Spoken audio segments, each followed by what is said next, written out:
Welcome to Board of Assessors meeting Wednesday, March 22nd here at Center Square at 4:30. And today, in accordance with MGL Chapter 38, Section 20, we are being taped by LCAT and videotaped, and we also tape our own meetings, and no one else is viewing our meeting in the office other than members Marilyn Gadini and Director Diane Bishop. I'll review the minutes from the meeting on February 15th. Mr. Chairman, I have reviewed the minutes from our meeting on February 15th. I find them to be in order and move that they be accepted. Make a motion to accept those minutes. Want to second that, maybe? A second? Okay, all those in favor? Aye. Aye. Okay. Just some small administrative things. Warrants, 2023 motor vehicle excise warrant commitment number 2 for $261,360.53.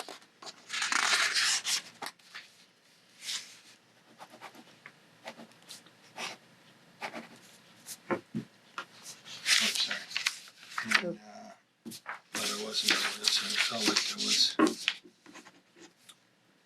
And 2022 motor vehicle excise commitment of $27.81. There we go. Thank you. Some reports. Motor vehicle excise abatement report for February from 21, 22, and 2023. Abatements $12,452.89.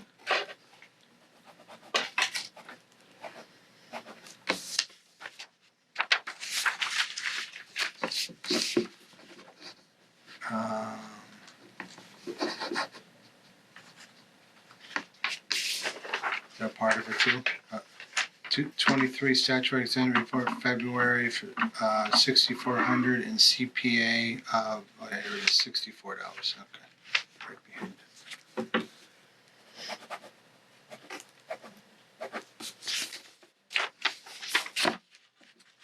And real estate abatement report for February of 23 for $2,037.12.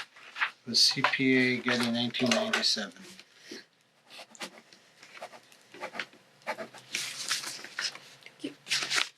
And for all mentioned above, we have a commitment for the motor vehicle. Notice to the accountant.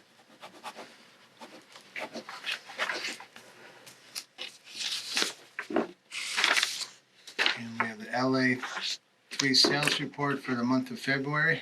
Just said it's the shortest report I've seen. I've not seen it. Oh yeah, that's pretty short. Shortest in years and years. I was going to say since I've been here. Yep. Yeah.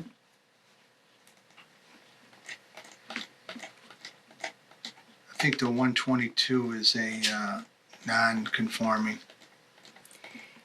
Take a peek at that one at some point. It was a total cash sale. It did go on the MLS, but the people who they were transferred to, it was very odd. It sold for $350 one year and then $200 the next year, and then it got listed for $399 and a cash sale of $300. Right. I know the parties, so I'm like, saying 90% non-arm's length. Mm-hmm. I agree. Yeah, I just saw that transfer the 0.79, Mm-hmm. And things are back that way. I don't know. Wow. Just knowing someone just listed their house in Springfield and got 29 offers. So when the mortgage rate leaked down a little bit, that's what happened. 29 offers because I know the person who got the offer. Wow. Insanity. So insanity could be back. That's it for LA3. And we have building permits. A ton. Yes, we did have a ton of building permits, Yeah. but there were no new dwellings. No new dwelling. Wow. And so far, we only have one new dwelling. Wow. in the first 2 months, First 2 months. right? There goes our new, Oh, okay. there goes Yeah. our new growth, Wow. finance committee.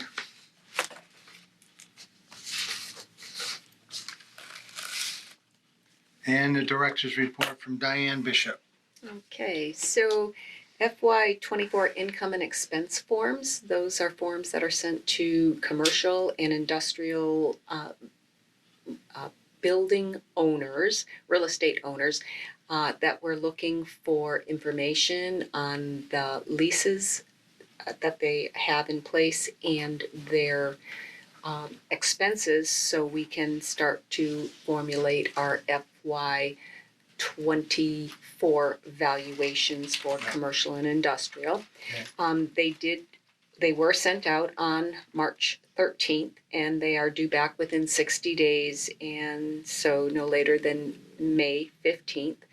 And I do remind people that there is a penalty for failure to file this form, so I really encourage people to take care of that form and get it in as quickly as possible. What is the penalty? For commercial industrial buildings, it's a $250 penalty added to their third quarter tax bill. Did you get any Okay. back yet? We got quite a few back. Cool. We're getting them by email. Good. You know, people have had to pay a penalty in the past, Oh, and they're yeah. not happy about it, so they are trying their best to comply. Okay. FY24 form of lists and 3 ABCs, March 1st was the deadline for returning them. We have quite a huge stack. I just started to go through some of them. It's going to take me quite some time to get our data updated. If a taxpayer still has not submitted it and they do need an extension, for them to call the office, and we would be happy to give them a 30-day extension. Will this be the first year of our new guideline of under 5,000 or 8,000? Yes, it will. Regardless whether a I still have person to- okay. has under $5,000 worth of assets, they are still That's a- supposed to report Right. everything, and then we will deem what they should be paying tax on depending on their business entity, and then anything under $5,000, any account that falls under $5,000 would be exempt from taxation. And the last thing is the 2023 motor vehicle excise. The board did just sign off on commitment 2, along with a very small commitment 8 for calendar year 22. There were 2 bills that somehow the registry missed sending them on to us. It's anticipated that they're going to be mailed on March 29th, so they'll be due back by April 28th. Okay. That's all I have. Wow. Everything's short. No sales. Yeah. A lot of building permits. Not much in director. Anything to add to that, Marilyn? Nope. All Okay. right. I make a motion to go into executive session to go over motor vehicle and boat abatements, 2023 statutory exemptions, some real estate and personal property abatements, and an ATV update. We'll now return open session, record our votes. Take a roll call vote. Marilyn Godini, Yes. Martin Grudgeon, yes.